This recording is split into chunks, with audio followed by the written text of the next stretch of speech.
Bien, les saludo a todos en la gracia del Señor que podemos estar acá. La última vez que me... ¿qué te decía? No. La última vez que me tocó predicar fue magnífico porque el Señor me puso a prueba todo lo que yo había dicho y me hizo predicar más o menos del mismo tema unas 3 veces. Así que usted entenderá que eso no hay coincidencia para un cristiano que entiende la soberanía del Señor y cómo el Señor trata con sus hijos. Y lo que vamos a ver hoy, que Carlos ya leyó, ya les hizo la introducción, no deja de ser difícil de mantener o seguir, de hecho, por la misma realidad de los mismos cristianos perseguidos en la carta de Primera de Pedro. Entonces, cuando nosotros supimos que íbamos a predicar esta serie de sermones de Primera de Pedro, esta carta, nos juntamos obviamente para saber cómo íbamos a abordar, a estudiar un poco también. Y resultó que surgió una pregunta, que la pregunta era: ¿cómo vamos a poder traspasar esta enseñanza del sufrimiento, de la persecución de estos cristianos del primer siglo a hermanos, a una iglesia que es contemporánea, que no padece lo mismo? Era lo primero que surgía. ¿Cómo lo vamos a traspasar a nuestros hermanos? Porque obviamente ningún expositor quiere que ustedes se vayan sin nada o que escuchen un montón de debemos o tenemos que hacer tal o tal cosa, pero al final nuestro corazón queda intacto y sin absolutamente ningún cambio. Entonces era una pregunta válida, una pregunta muy válida. ¿Cómo lograr que entendamos que esto no es pasado de moda, que es vigente hoy para nosotros? Y siempre debe estar esa inquietud en quien expone. Obviamente yo me hice otra pregunta. ¿Cómo hago o cómo esto repara mi vida, primeramente? ¿Cómo esto afecta lo que yo soy? ¿Qué cosas debo cambiar? ¿Qué me está pidiendo Dios que cambie? Algunos de los hermanos aquí presentes, muy cercanos en realidad, más mi familia y tal vez un par de amigos, saben que me gusta el escenario de la Segunda Guerra Mundial. Aunque sé que murieron más de 70 millones de personas. No es algo que uno quisiera revivir, ¿verdad? Y alrededor de 6 millones de judíos fueron exterminados, asesinados en campos de concentración. Y mientras buscaba cómo poder entregar tal vez este mensaje, cómo poder conectarlo con algo que tal vez pudiera resonar un poco más cercano a nuestros tiempos, me topé con una historia de una familia cristiana en la Segunda Guerra Mundial. Era una familia holandesa y su apellido era Ten Boom. Ten Boom. Y esta historia es más que nada la historia de una mujer que se llamaba Corrie, que básicamente lo perdió casi absolutamente todo. Era una mujer de mediana edad, tenía alrededor de unos 50 años. Ella vivía en Haarlem, Holanda, en 1940, cuando la Alemania nazi invadió el país, siendo Holanda un país neutral como lo había sido en la Primera Guerra Mundial. Vivía con su padre Casper y con su hermana mayor Betsy. Y era una familia muy, muy ejemplar. Yo cuando estuve estudiando y analizando un poco esta historia, la verdad es que llegué a preguntarme cómo es posible que haya tanta diferencia en los cristianos que uno ve, en estas personas, en estos ejemplos de vida, ejemplos de la cruz, ejemplos de la gracia, en comparación a nosotros, que somos tan individualistas. Esta familia era tan conocida en Haarlem por ayudar a quien sea que lo necesitara. Casper, el padre de Corrie, era un hombre tan apegado a la cruz y a la gracia que si alguien necesitaba ayuda, él nunca negaba la ayuda. Esta familia era una familia de relojeros por tradición. Usted sabe que los relojeros, si bien tal vez antes se daba más porque uno tiene celular, los relojeros tampoco es como es que ganen mucho, no eran demasiado adinerados. La madre de Corrie, cuando estuvo viva, ella decía, siempre habrá lugar en mi mesa para quien lo necesite. Y Corrie contaba en sus memorias que su madre simplemente le echaba más agua a la sopa. Era así, era una familia que ayudaba, no tenía mucho, pero quien lo necesitaba, le abrían las puertas de su casa y les ayudaban en lo que ellos pudieran necesitar. Eran así. Casper realmente no era un hombre, un ministro ordenado, podríamos decir, no era un pastor. Él era un hombre autodidacta. Pero toda la localidad lo conocía. Lo conocía por su entrega al más necesitado. Y en 1940, cuando Alemania nazi invadió, todo cambió obviamente en ese país. Muchas de las personas que vivían normalmente sus vidas normales en ese país se vieron afectadas, por supuesto, por medio de la misma persecución. Vecinos que eran perseguidos por el régimen de una u otra forma, no por ser judíos solamente, pero también los mismos judíos también fueron perseguidos. En 1942 esta persecución se agudizó y ahí es donde empezaron a haber muchos problemas. Y llegó obviamente gente a la casa de los Ten Boom, a esta casa con un reloj en su fachada. Llegó gente para que pudieran ocultarlos. O sea, este lugar no era solamente una relojería ya, sino que se convirtió en algo más. Se convirtió en un refugio clandestino para quien lo necesitara. Y en la habitación de Corrie, específicamente, ellos hicieron un muro para esconder judíos. Hicieron un muro pequeñito, tenían la casa con timbres de emergencia para que los judíos pudieran saber y esconderse cuando viniera la Gestapo o cualquier alemán a preguntar. Era un falso muro, hermanos, un falso muro que cubría y resguardaba a unas personas perseguidas por el régimen. Y cada noche las patrullas de la SS buscaban en las calles y la familia Ten Boom corría el riesgo de ser encontrados y obviamente fusilados. Siempre corrían este riesgo. Corrie era una mujer muy entregada al Señor. Ella fue la primera mujer certificada relojera en Holanda, porque eran de tradición. Y era una mujer muy astuta para ayudar a las personas. Ella falsificaba estas tarjetas de racionamiento para poder alimentar a la gente de adentro. Y su hermana Betsy era una mujer de una fe inquebrantable. Realmente una mujer muy ejemplar, que sostuvo a la familia y a las personas que estaban durante ese periodo con frases como: más grande es el que está en vosotros que el que está en el mundo. Siempre estaba pegada a su fe, al Señor. Y Casper también, obviamente, ¿para qué decir? Un hombre de 84 años que no le temía ni siquiera a los nazis. Cuando un oficial le dijo: usted sabe que esconder judíos es crimen, ¿verdad? Él dijo: sería un honor dar mi vida por el pueblo antiguo de Dios. Es una familia que no es que fueran tal vez ingenuos, no eran ingenuos. Ellos simplemente entendieron la cruz, entendieron la gracia. Pero el 28 de febrero de 1944, ya 2 años escondiendo personas, vino una traición de los mismos holandeses. Una persona, un informante holandés, que se hizo pasar por alguien que necesitaba ayuda, los delató.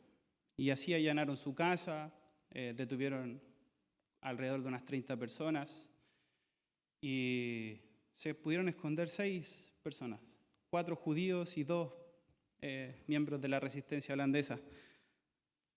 Pero todos los demás fueron apresados. La mayoría fue soltado posteriormente, pero los que sí siguieron fue Corrie, fue Betsy, Casper, le dieron la oportunidad de irse a su casa, pero él dijo, si me voy a mi casa, un oficial le dijo, te puedes ir a tu casa, pero no escondas más judíos. Él dijo, si voy a llegar a las puertas de mi casa nuevamente, y si alguien necesita mi ayuda, las puertas de mi casa están abiertas.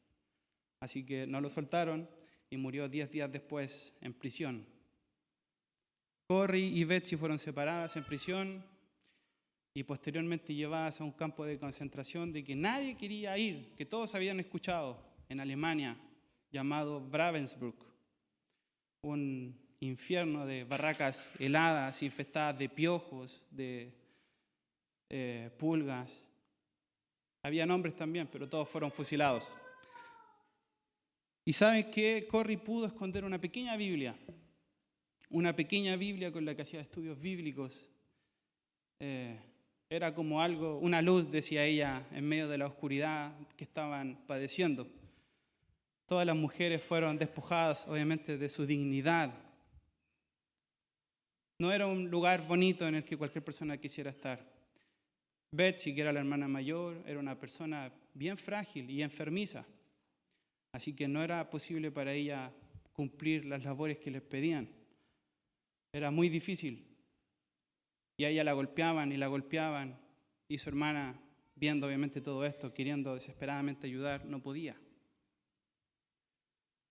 Pero ella insistía en algo, Betsy insistía en algo, en dos cosas. Decía, no guardes odio, Corrie, le decía a su hermana, no guardes odio, Jesús perdona.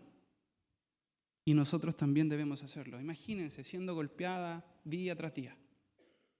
Y lo otro que decía era, después de la guerra llevaremos el mensaje de amor a Alemania. Construiremos casas donde los verdugos y las víctimas puedan sanar juntos. O sea, díganme ustedes, ¿quién piensa así hoy?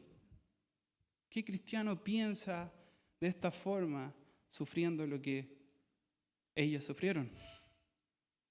Lamentablemente, Betsy murió en ese campo de concentración. Pero sus palabras quedaron y resonaron en Corrie. Meses después, Corrie fue soltada por un error administrativo. Error administrativo, tal vez, más bien un milagro, porque a la semana siguiente de que Betsy fue soltada, todas las mujeres fueron llevadas a las cámaras de gas.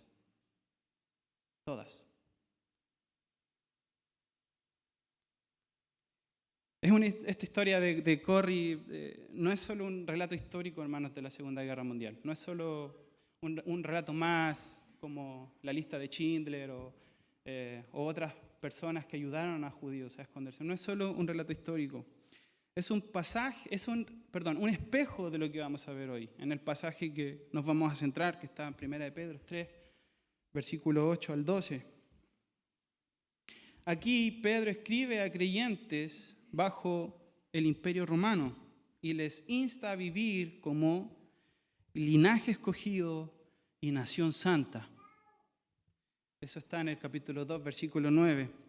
Pero hermanos, ¿cómo ser santo? ¿Cómo ser santo en medio del horror, en medio de la persecución?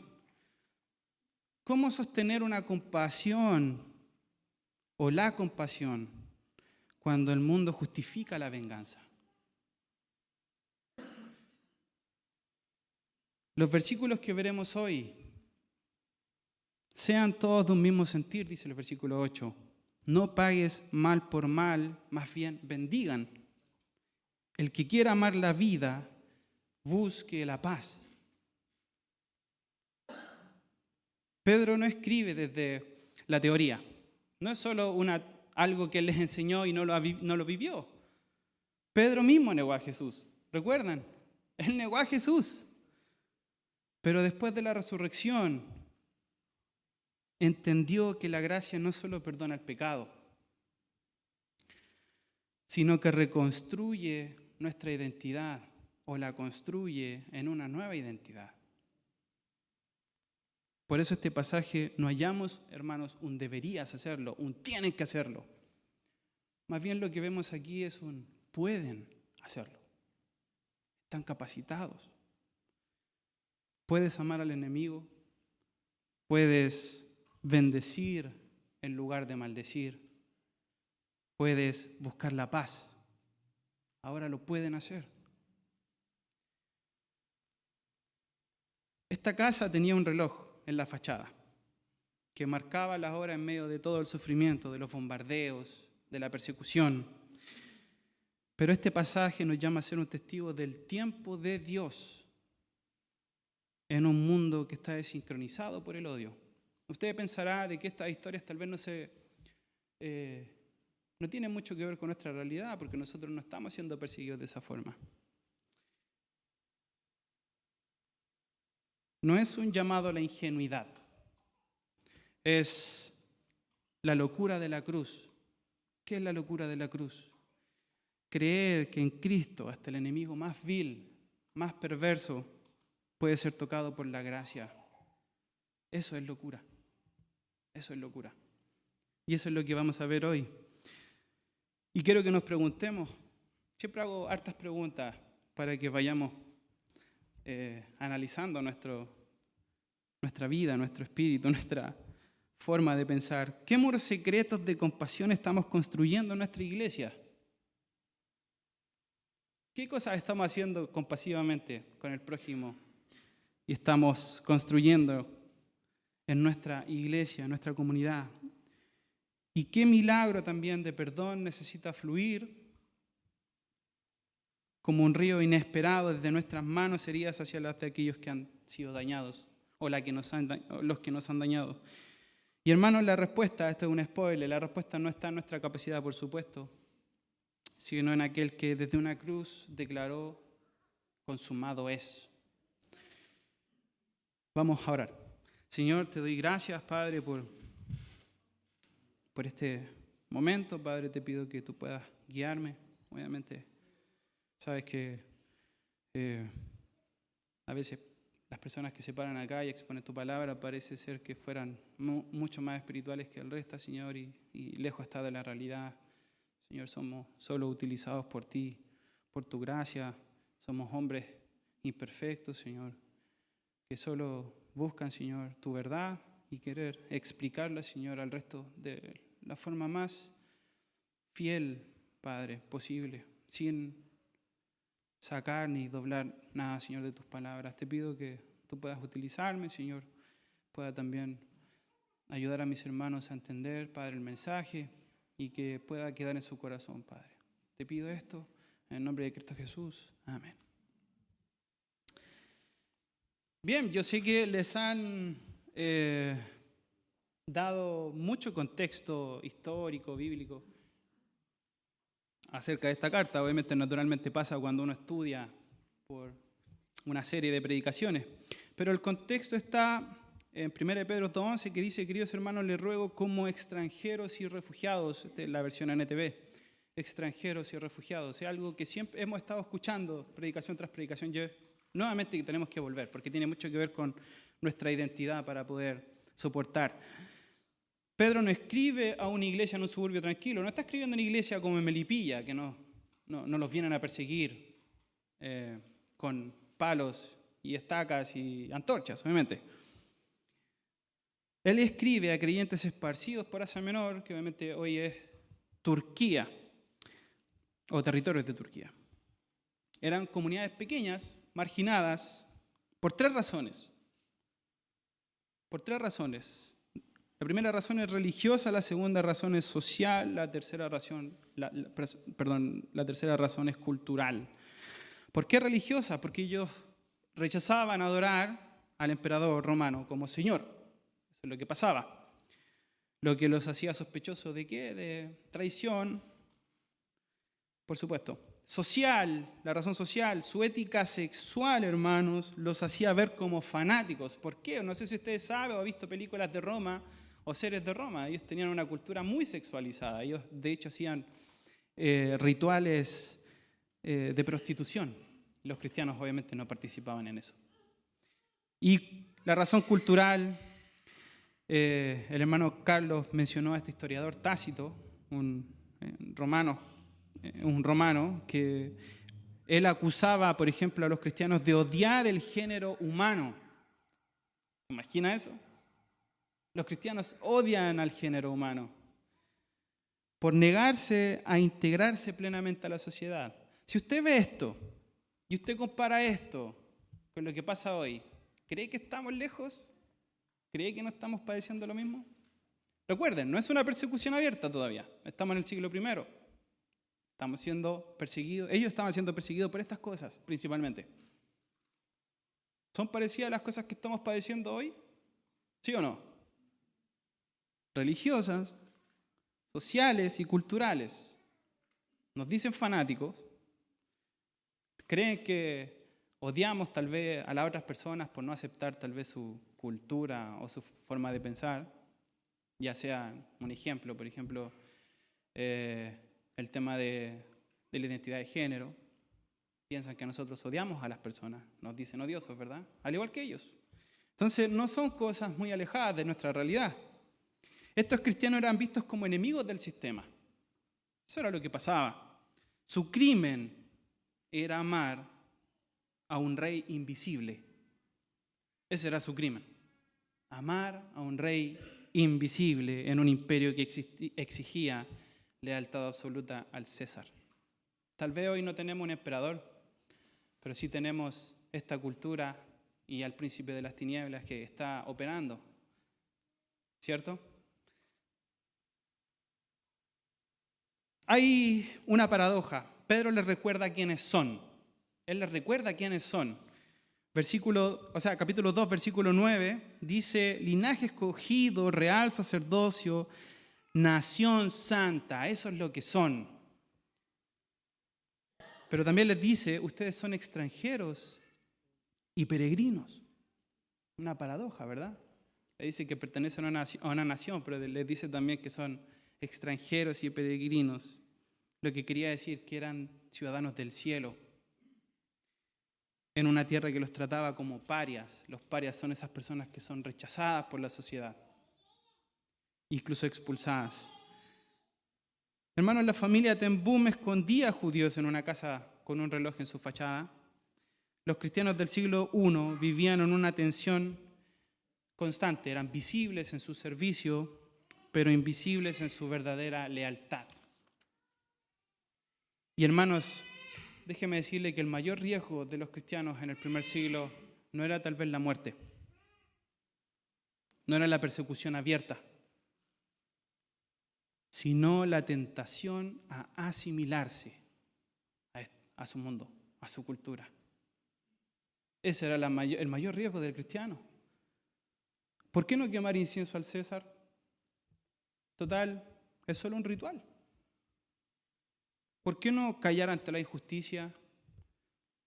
Total, el sistema es demasiado poderoso. ¿Qué voy a hacer yo? Ese era el riesgo de los cristianos. Asimilarse y no tener presente su identidad. Eran real sacerdocio, nación santa. Y Pedro les llama algo radical. Les dice, mantengan entre los gentiles una conducta tan ejemplar que glorifiquen a Dios por eso. Eso es muy difícil de hacer, ¿verdad? Pero es extraordinario lo que les pide. ¿Cómo mi conducta va a llevar que otra persona glorifique a Dios si no lo conoce y tal vez incluso le odia? Tenemos responsabilidad. Tenemos responsabilidad. En el siglo II, hermanos, esto ya un siglo después, un escritor pagano llamado Luciano de Samosata se burlaba de los cristianos. Él decía cosas como esta y escúchese en tono burlón. Desprecian la muerte y se entregan voluntariamente a las fieras. Todo por adorar a un hombre crucificado. Hermanos, pero esa misma fidelidad de los cristianos en el primer siglo y en el siglo II eventualmente conmovió al Imperio Romano. Eventualmente llegó el cristianismo y fue reconocido. Entonces, en este contexto, Pedro, en el contexto de 1 Pedro 3, 8 al 12, Pedro les da un mandato que parece imposible. Les dice unidad en medio de la dispersión, versículo 8. Les dice bendición en lugar de maldición, versículo 9. Y busquen la paz en un mundo lleno de espadas. Entonces Pedro apunta a la gracia divina, hermanos, como el motor de esta vida contracultural. Y lo mismo va para nosotros. No es un código de conducta, no es un manual de supervivencia, sino el fruto de una identidad transformada. Todo lo que vamos a ver ahora, si tú no lo estás viviendo o si tú no lo sientes, debes preguntarte si realmente tienes esta identidad que ha sido transformada por la gracia de Cristo. Todo esto es para hacernos esta pregunta. ¿Realmente estamos viviendo así? Al igual que aquellos cristianos del primer siglo, enfrentamos una pregunta crucial. ¿Cómo vivir, hermanos, como extranjeros en una cultura que nos presiona a conformarnos, a asimilarnos? ¿Y cómo la gracia de Cristo nos capacita para construir refugios de compasión en medio de la misma hostilidad en la que vivimos? Así que les pido que puedan ir al pasaje y nos vamos a adentrar al texto. El primer punto es la comunidad como refugio, que está en el versículo 8, la comunidad como refugio. Pedro inicia con un llamado radical. Él dice, sean todos de un mismo sentir. Ya habló del matrimonio, ya habló del comportamiento entre jefes y siervos. Ahora está cerrando el tema y está tratando con los cristianos y dice cómo deben comportarse los cristianos entre ustedes mismos y con los demás. Entonces él empieza con esto, sean todos de un mismo sentir, le está hablando a cristianos. Noten que no dice piensen igual en todo, o sean todos iguales, o tengan los mismos dones, o vístanse todos de terno y corbata. No dice eso. Porque la unidad cristiana no es uniformidad, hermanos. La unidad cristiana no es uniformidad, sino armonía centrada en Cristo. Eso es la unidad que está llamando aquí. En Filipenses 2:2, Pablo usa esta misma palabra. Él dice, completad mi gozo sintiendo lo mismo. Completad mi gozo sintiendo lo mismo. ¿Cómo? ¿Cómo lo hacemos? Versículo 5 de Filipenses 2 da la respuesta. Dice, teniendo la mente de Cristo. Entonces, en primer lugar, nunca vamos a ser unidos, nunca vamos a tener esta armonía si no estamos en Cristo, si no acudimos a Cristo, si no acudimos y nos empapamos de Cristo. Es imposible. Lógico, ¿no? Teniendo la mente de Cristo. La iglesia es un cuerpo con un solo corazón, hermanos, que es adorar a Cristo y suplir las necesidades de otro. Si todos estuviéramos... Mi esposa escucha música clásica.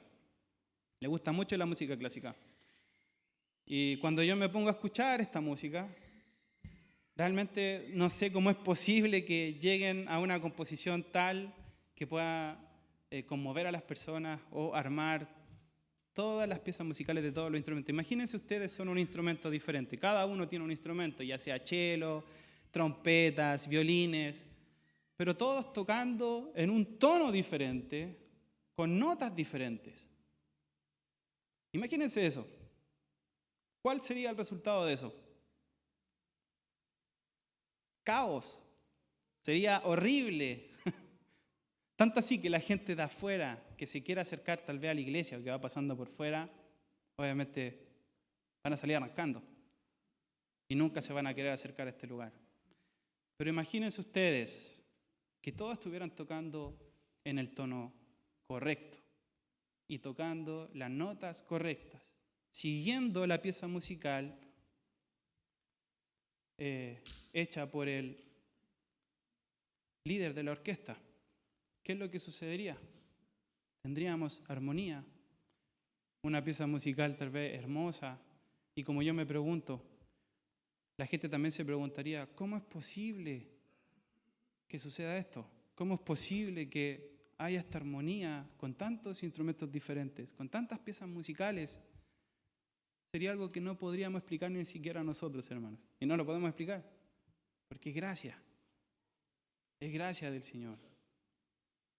obviamente la gente de afuera se preguntaría lo mismo. Ya estaríamos haciendo un cambio con nuestra unidad, nuestra armonía. Esta es una cultura que idolatra la autonomía, hermanos. Todos quieren hacer lo que bien les parece. Y nosotros, los cristianos, somos llamados a ser interdependientes, depender del otro, como los átomos de una roca, no como los granos de arena sueltos y dispersos. Debemos estar unidos en Cristo. Luego dice compasivos, que literalmente significa sufrir con. No es una lástima a distancia como estamos acostumbrados, ¿verdad? No es cuando escuchamos el sufrimiento de alguien que comenta o nos da su petición en los grupos pequeños o pide oración por WhatsApp. No es poner una manita arriba o una manito de oración y sigue lavando la loza. No es eso, hermanos.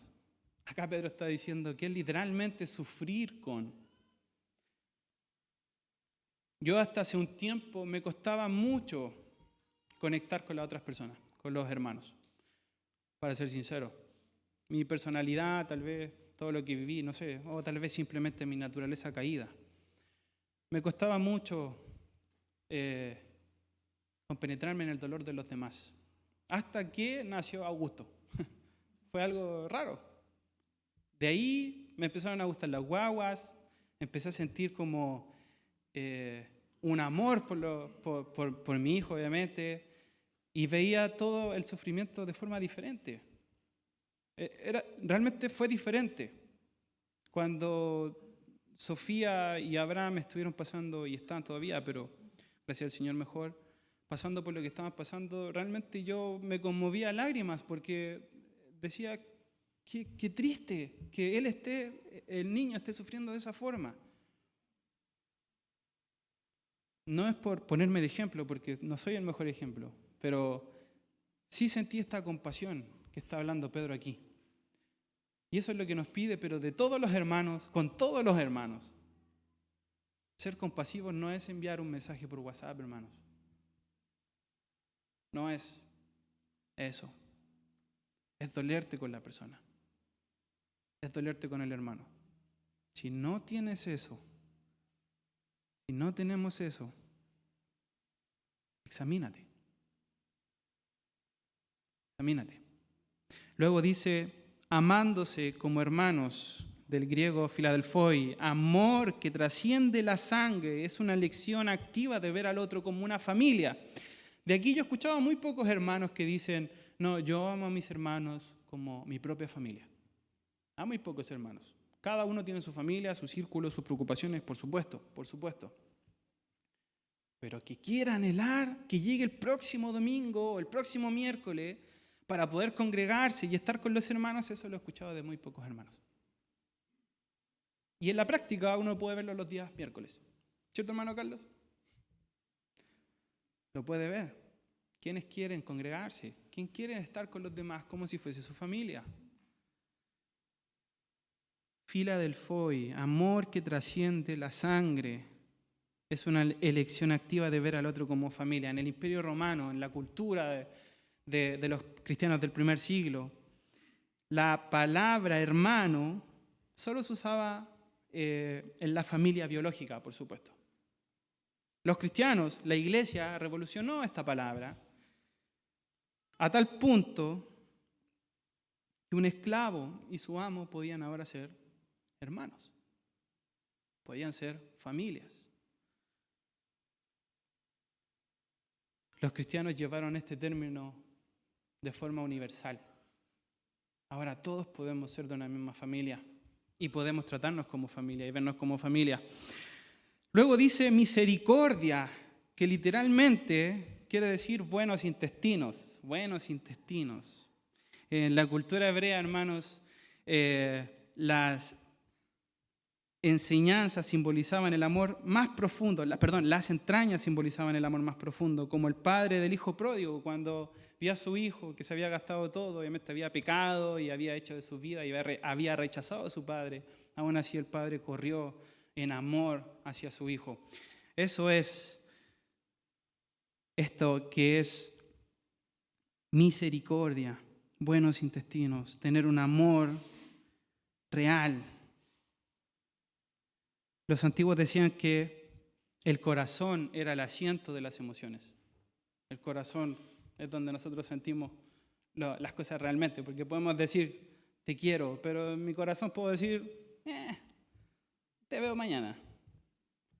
Y realmente no querer, no condecirse nuestras emociones realmente con nuestra boca, con nuestra mente. Y luego dice humildad. ¿Qué es humildad?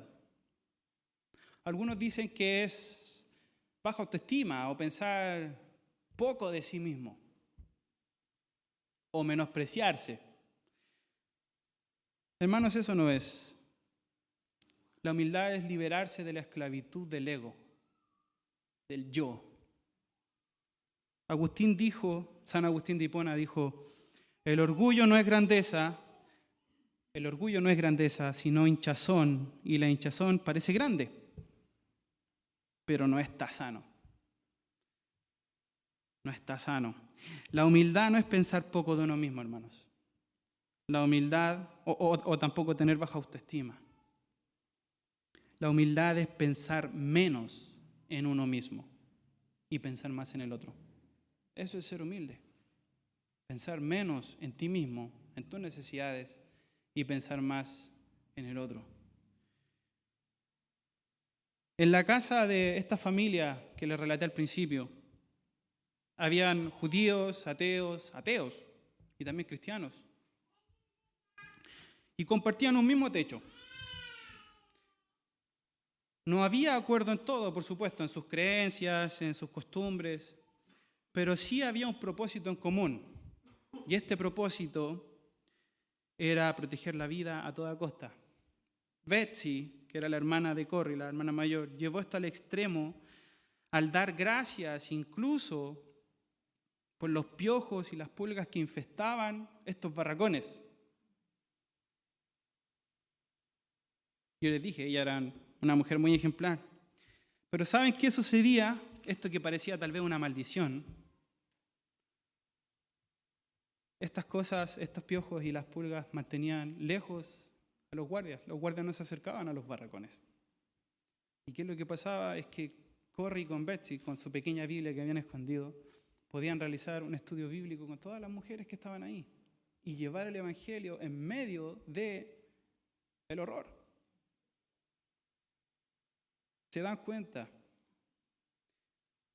Entonces, hermanos, ¿cómo nuestra iglesia puede ser un refugio secreto? ¿Cómo nuestra iglesia puede ayudar a las personas que son marginadas hoy? En nuestro Chile, en nuestro país, tenemos esto que está sucediendo hace mucho tiempo, no solo en nuestro país, pero de los inmigrantes. También tenemos enfermos y también gente que es excluida, como tal vez las personas que son borrachas o que están en situación de calle. Y cuando veía esto, veía el contraste entre la familia, que evidentemente era cristiana de la Segunda Guerra Mundial, veía a los cristianos que el Señor les pedía ser unidos. Obviamente me iba a preguntar, ¿qué es lo que está pasando conmigo? Obviamente me iba a preguntar, ¿qué es lo que está pasando en nuestra iglesia? Porque a veces lo romantizamos y decimos, o menospreciamos porque romantizamos las cosas o decimos, no, es que no hay que ser tan romántico con el tema. Y a veces incluso cerramos o contestamos de forma inadecuada, ocupando palabras muy suaves, inadecuada a personas que vienen a buscar tal vez un pan o vienen a buscar ayuda. No somos muy condescendientes con ellos, no estamos haciendo ninguna diferencia con las personas que están afuera. Ninguna. Por supuesto ayudamos a los de la fe, por supuesto ayudamos a nuestras familias de la fe, pero cuando se trata de tal vez ser compasivos con los demás, no sé qué tanto estamos haciendo, y lo digo de la ignorancia, porque es posible que muchos de ustedes estén ayudando a los demás, y ustedes son iglesia, como dice el hermano Carlos, somos iglesia todos, pero aún así, en comunidad, en unidad, que es el punto que acabamos de ver, ¿cómo se refleja eso hacia afuera? Pedro, obviamente no se detiene aquí en la comunidad, el pasaje sigue. nos confronta con un desafío aún mayor. Si esto parecía difícil, esto es más difícil. Él dice, versículo 9, no paguen mal por mal. Si no, incluso va más allá, dice, bendigan. Al contrario, bendigan. Bendecir en el griego que se utiliza aquí no es un deseo vago, no es algo que no hay que hacer nada, es hablar bien del enemigo. ¿Se da cuenta la diferencia extrema? No es solo tener un enemigo y no hablar de él, sino que hablar bien de él, aun cuando no lo merece. Obviamente, si tú ves a una persona ladrona en público y todos lo vieron, no vas a andar diciendo, no, él no es un ladrón, déjelo tranquilo. No, no se trata de eso. Se trata de que cuando te hacen mal y alguien te pregunta, oye, ¿tú viste a tal persona que es pesado, ¿cierto? O es malo, acusémoslo. Tú debes decir, no voy a hacer tal cosa. Puede ser lo que es, pero no voy a ir al punto de maldecirlo o hablar mal de él. Esto, por supuesto, no es natural en el ser humano. No es natural. Es una ofensiva contracultural. Eso es lo que es. Estamos yendo en contra de la cultura. Y Pedro conecta esto, por supuesto, con algo, con Cristo. Él dice en el versículo 23 del capítulo 2, cuando proferían insultos, él no respondía con insultos. Ese era Cristo, que es nuestro mayor ejemplo. Ese era Cristo. Hay una parte de la historia de Corrie que fue como ¿cómo se dice cuando el plot twist? En español no sé cómo se dice, como cuando sucede algo muy relevante en la película y cambia todo, cambia absolutamente todo. Años después de la guerra, Corrie sí fue a Alemania, Corrie sí fue a varios países, de hecho, a predicar del Señor y del ejemplo de las experiencias que habían tenido. Y con esto conectaba todo con el Evangelio, obviamente. Y cuando Corrie estuvo en Alemania, en una pequeña iglesia en Múnich, un hombre se le acercó, ella estaba hablando justo del perdón. Un hombre se le acercó y Corrie lo reconoció al instante, porque era uno de los guardias más brutales de Ravensbrück, que golpeaba a su hermana, hasta casi dejarla muerta, por supuesto. Lo vio en la iglesia. Ya ustedes se imaginan lo que pudo haber causado en ella, ¿verdad?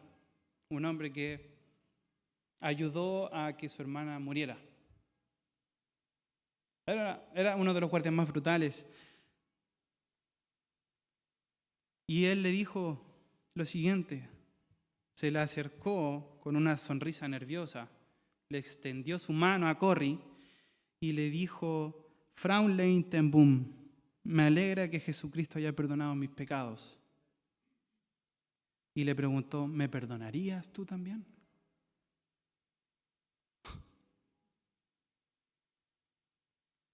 Corrie relata en su memoria lo siguiente, sentí como si el odio se solidificara en mi pecho. Quería gritarle, quería escupirle. Pero entonces recordé las palabras de Betsy.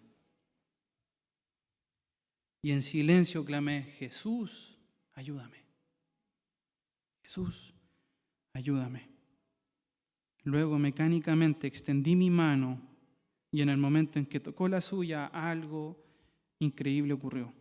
Una corriente de amor, como un río caliente, fluyó de mí hacia él. Entonces supe que el perdón no es un acto de la voluntad, sino un milagro de la gracia. Hermanos, no es fácil perdonar, obviamente. No es fácil perdonar a tu enemigo, a alguien que te ha hecho mal. Y más difícil aún es bendecir a esas personas. Es casi imposible, no es natural en nosotros. Pero hermanos, Cristo lo hizo posible. Nuevamente, no es un deberías, es un puedes. Puedes hacerlo no por ti, sino por quien lo hizo por ti.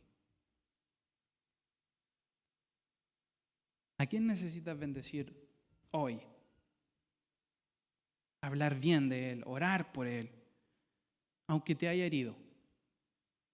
Todos podemos tener una persona, pensar en alguien.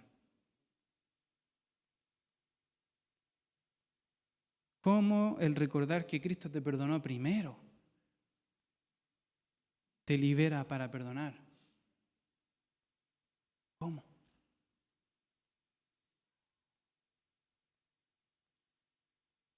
Pedro no termina aquí. Nos lleva al corazón de la misión cristiana. Va más allá. Versículos 10 al 12.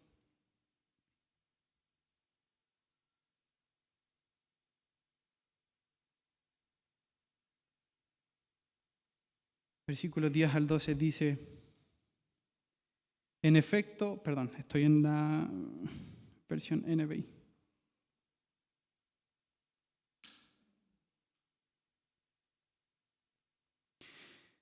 Dice, porque el que quiera amar la vida y ver días buenos, refrene su lengua del mal y sus labios no hablen engaño.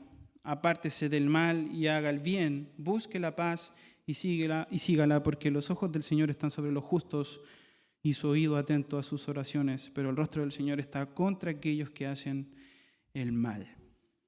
Pedro aquí cita, en este pasaje cita el Salmo 34, del versículo 12 al 16, no como un consejo práctico, no lo hace como algo práctico, sino como una profecía que se cumplió y ha sido cumplida en Cristo.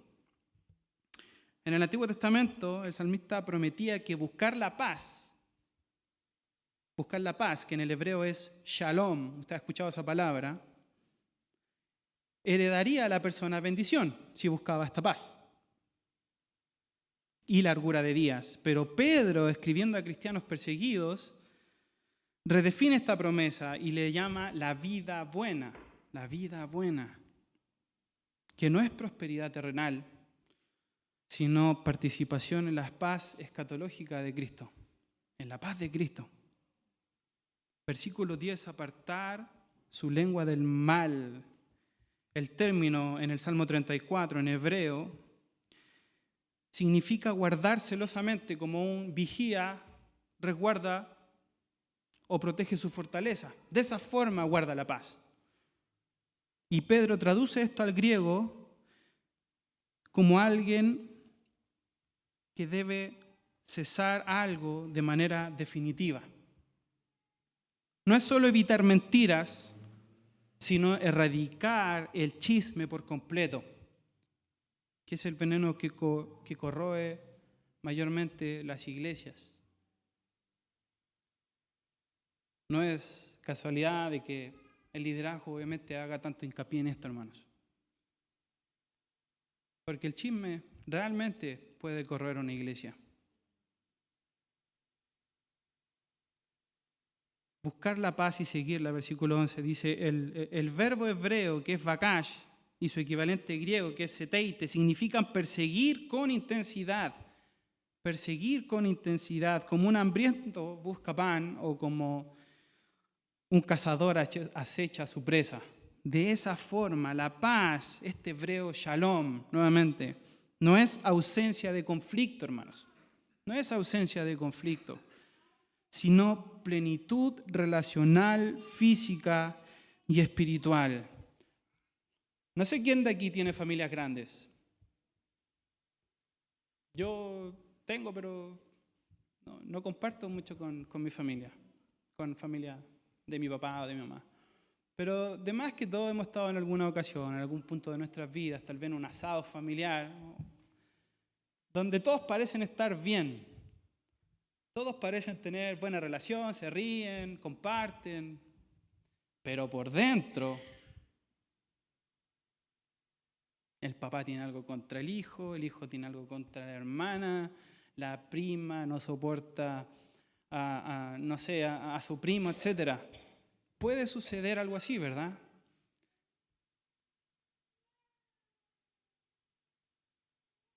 La plenitud, hermano, no es ver que todo está bien. Este shalom, esta paz, no es ver que todo está bien y no hacer nada. Porque por dentro puede estar todo maltrecho y pueden haber guerras entre las mismas personas y no hacer nada. Este shalom es la armonía que Adán perdió en el huerto del Edén, que los profetas anhelaron en Isaías 9 y que Cristo encarnó. Esa es la paz que debemos seguir. Versículo 12, los ojos del Señor están sobre los justos. Pedro nos dice algo hermoso. Él recalca que Dios no está distante, por supuesto, sino que su mirada se posa sobre quienes encarnan su carácter en medio del caos. Pero esta promesa no excluye, hermanos, el sufrimiento. Esta carta no te dice de que tú vas a ser pleno y que no te vas a pasar absolutamente nada, pero sí trasciende el sufrimiento. Cuando Betsy estuvo en su lecho de muerte en este campo de concentración, Betsy con el cuerpo devastado, pero el espíritu inquebrantable, le dijo algo a Corrie, le dijo: debemos contarle a todos que el amor de Jesús es más fuerte que el odio, y cuando termine la guerra iremos a Alemania, ayudaremos a reconstruir, enseñaremos que en Cristo verdugos y víctimas pueden ser hermanos. Betsy no hablaba del idealismo, sino desde la certeza de que la cruz desarma todas las divisiones más profundas. Su visión se cumplió, obviamente, porque su hermana tras la guerra sí hizo eso. Sí fue y fundó casas para ayudar a las víctimas y los victimarios para que encontraran la sanidad, la paz en Cristo.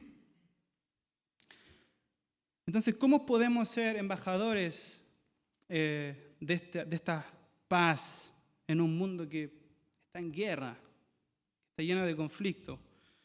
Primero hay que rechazar la paz falsa. La paz mundana es evadir los problemas, no querer hablar de ellos y correr de ellos. Es callar ante la injusticia para evitar conflictos. Pero la paz de Cristo es confrontación redentora. ¿Esto qué quiere decir? Que debemos hablar la verdad con amor. Debemos decir la verdad con amor. No es callarnos. Por ejemplo, si alguien difama a su hermano, en la iglesia, no ignores el chisme. No lo ignores. Ve a la persona afectada, luego al difamador y busca restauración. Eso es lo que debes hacer. Si tú escuchas un chisme, páralo en seco. En seco. También perseguir la reconciliación activa. Buscar implica acción, es un verbo. No esperes a que el conflicto se resuelva solo, como estamos acostumbrados a hacer.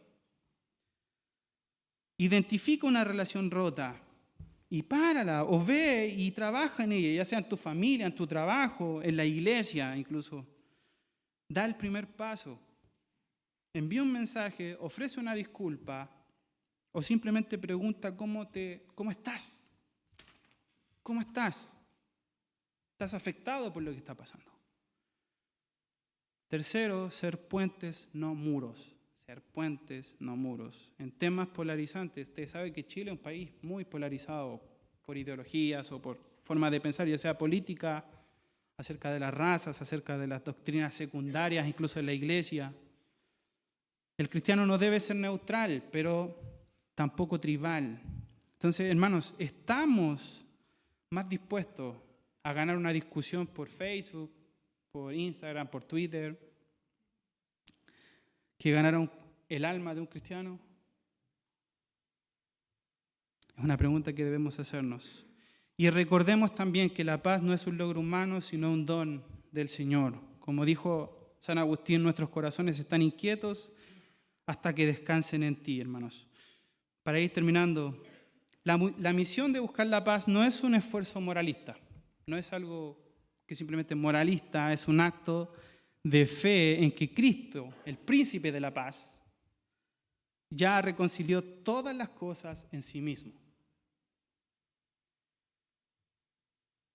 ¿Qué pasaría si en lugar de temer al conflicto, por ejemplo, y lo viéramos como una oportunidad para que la paz de Cristo, este shalom, brille en medio de nuestras iglesias, incluso afuera?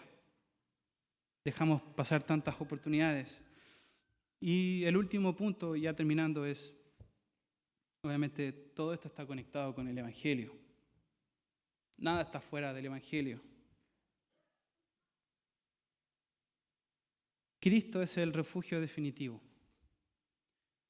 Pedro escribe a cristianos perseguidos que, como mencioné en la historia, como corren, necesitaban un escondite, pero el refugio secreto que ofrece el Evangelio no es un lugar físico, es un hecho objetivo, es algo real, es espiritual, pero es algo real. Porque han muerto esta vida y su verdadera vida está escondida con Cristo en Dios, dice Colosenses 3:3. La cruz fue la traición definitiva, hermanos. Esa sí que fue una traición, fue el peor pecado que el hombre haya cometido, matar a Jesús. Judas, los líderes religiosos, también la turba. Pero ¿qué hizo Cristo? Lo transformó en el santuario donde los pecadores pueden hallar perdón.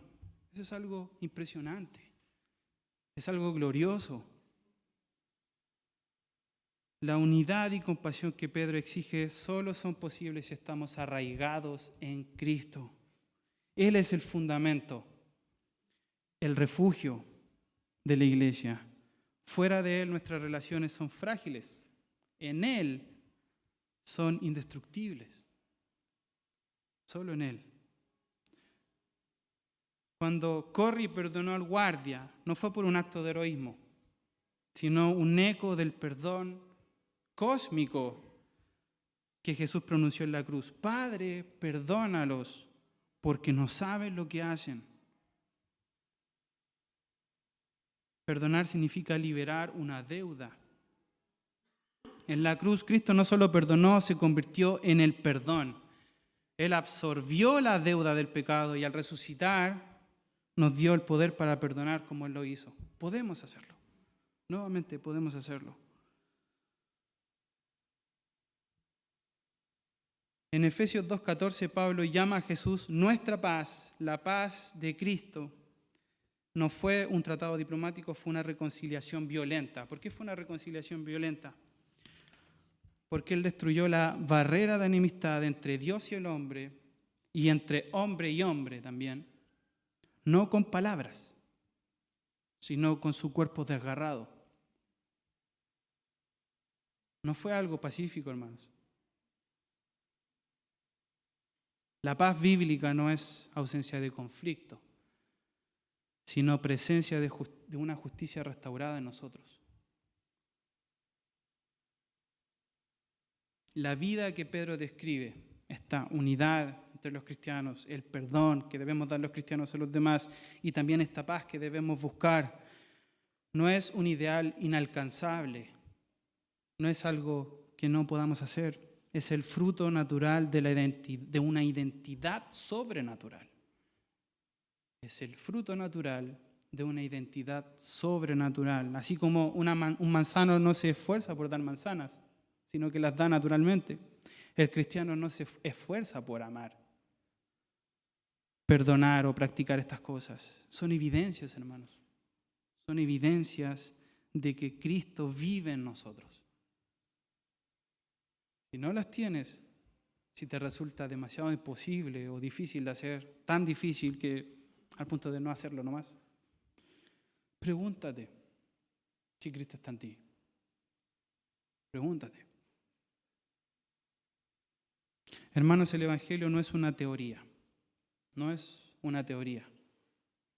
Es el poder de Dios Y hoy somos llamados a salir de nuestro escondite de comodidad para mostrar al mundo que en Cristo lo imposible, esto de amar, perdonar y pacificar, se ha vuelto realidad. Amén. Vamos a orar, hermanos.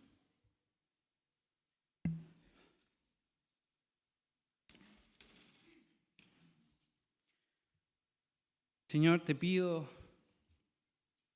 que esta palabra, Señor, pueda resonar en nuestros corazones, que realmente haya podido mover, Señor, nuestro espíritu para ser más como tú, para ver esto, Señor, esta enseñanza no como algo imposible, sino como algo que podemos hacer en Cristo. Ayuda a mis hermanos, Señor, y a mí también, a poder volver al Evangelio siempre que encontremos dificultad, Señor, en obedecerte, Padre. Sabemos que es muy difícil hacer ciertas cosas porque no está en nosotros, por nuestra naturaleza humana, Señor. Pero en ti todo es posible porque fue consumado, Señor, por ti. Y nos has capacitado para ser la luz, Señor, real de este mundo.